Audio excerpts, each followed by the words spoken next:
Hey guys, thank you for listening again on my channel. I want to talk about today about CCIV. I think I posted up a video yesterday about the best day trade. You could, for me, in my opinion, that's why I'm making this video.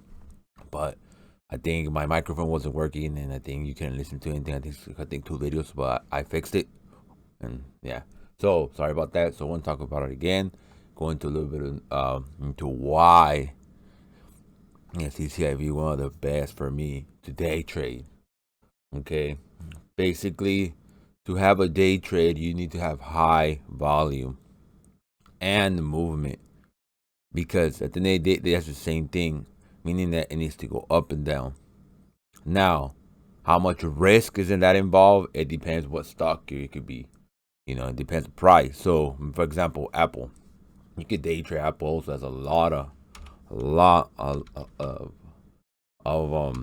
volume, but however, it has $121. So meaning that at the end of the day, that you have more risk involved with Apple.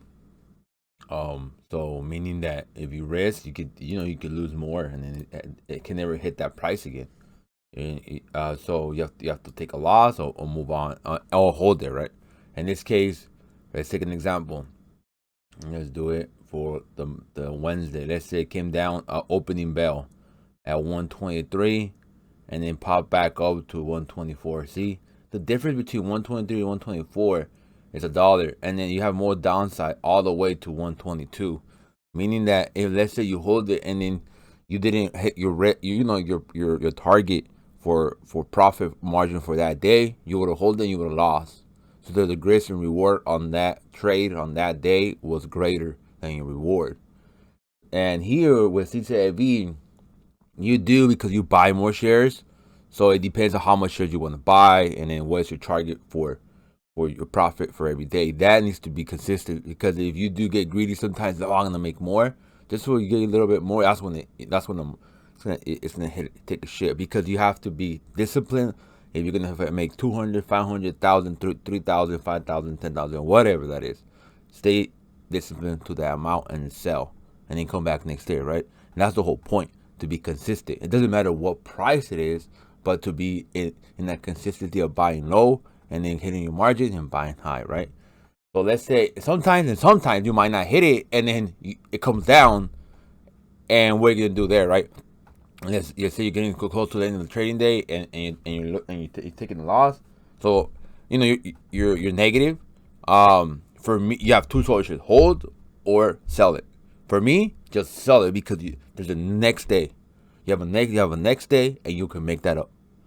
So you have to be very comfortable on what you're gonna hold and how much you're gonna trade, right? And how much you're raising. Then that's why CCIV is one of the best, because at the end of the day, you could hold 1,000, 2,000 shares. You can sell it, and the next day there's gonna be a chance of you making that up. For example, let's take a look on Wednesday. So let's say Wednesday. I think they're not gonna be Wednesday. Okay, right here, Wednesday. Wednesday's right here. Let's put this down. So Wednesday's right here. So this is Wednesday right here.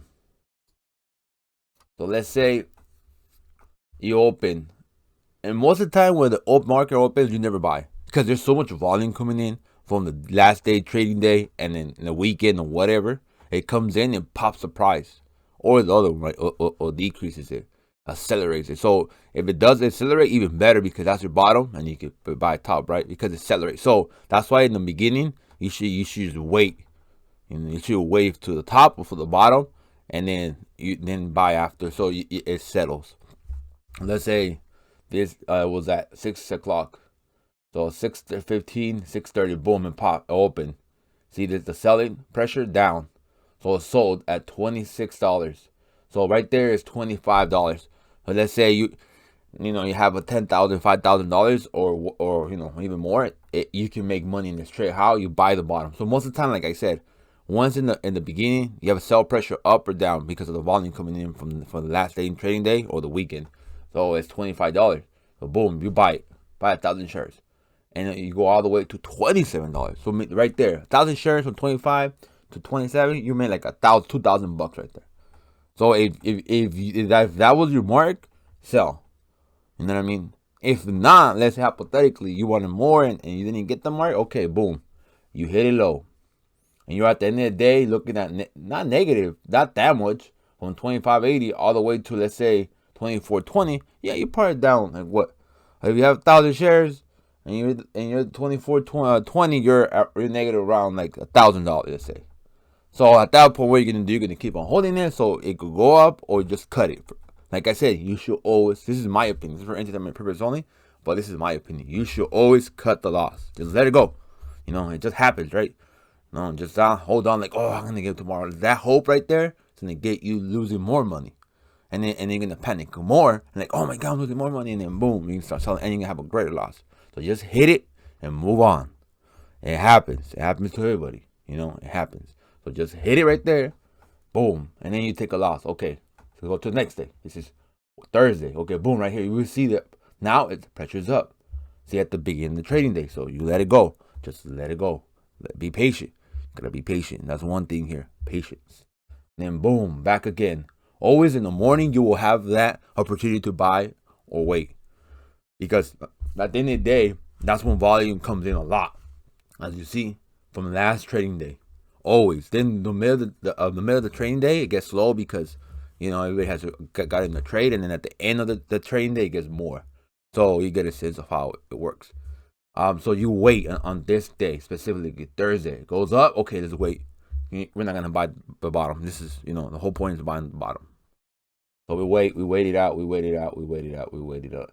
And let's say you see the trade and you hit it at $22. And it's still going down 21, that's fine. Just hold it. Just hold it, because at the end of the day, you know that, especially at the beginning, if you buy too early at the bottom, it could happen. Just hold, because it's going to come back up. On the mornings, it has a lot of volume, and they're going to buy it for sure, and it's going to come back up. That happens all the time. So that's why you got to be patient on buying the bottom. Once you see a bottom consistently, like you can see, like you could say, like for example, $25 all the way to 21, like a $4 to $2 difference. That's when you're like, okay, this is just tempting, and you pull the trigger, you know. And then plus you have the whole trading day to make that money up. So that's why at the beginning it's so important to be at the beginning of the day. So it goes back to boom. They say you buy it at $22. Okay, boom, hit 21, and then boom, shot backs up to 24. Boom, that's $2 right there. If you buy 1,000 shares, it's $2,000 right there. Boom, you know, you made up the difference from last day, and boom. And you have that for that day. So you're positive. So let's say, you know, if there's another chance and there's still a trade day left, you know, we'll see what's out there, right? So we'll take a risk if it's you know, rewarding enough, not just to buy and sell, right? So and then we go on during the day. It's 8 o'clock. Then we go and see, okay, it popped back up at 8:45. It's not even interesting. Oh, I see at 10 o'clock. I was like, oh, it's $22 where you bought it. Like, okay, we'll see. You know, it doesn't look that tempting. It has to be lower, right? So boom, and then you see already at 11 o'clock, damn, boom, 21.57, 11.15. You're like, you know what? That's a buy. Because let's say you buy a 22, the dip, and then now you're buying a 20, and you're like, oh, damn, we're back here again. That's when you know you have another bottom. Buy it.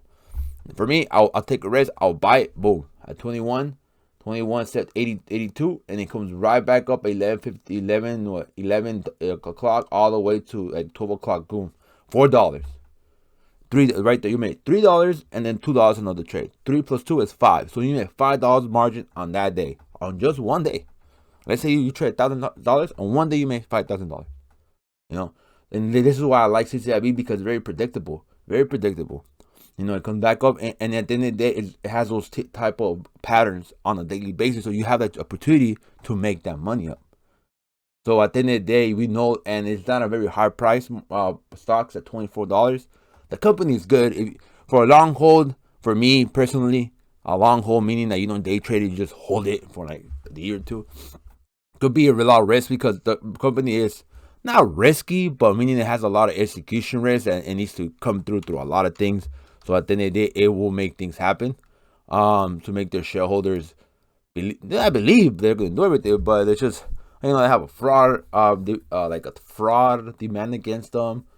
You know, anything that news negative, this stock, it will take it down. And most of the time, those news will always come after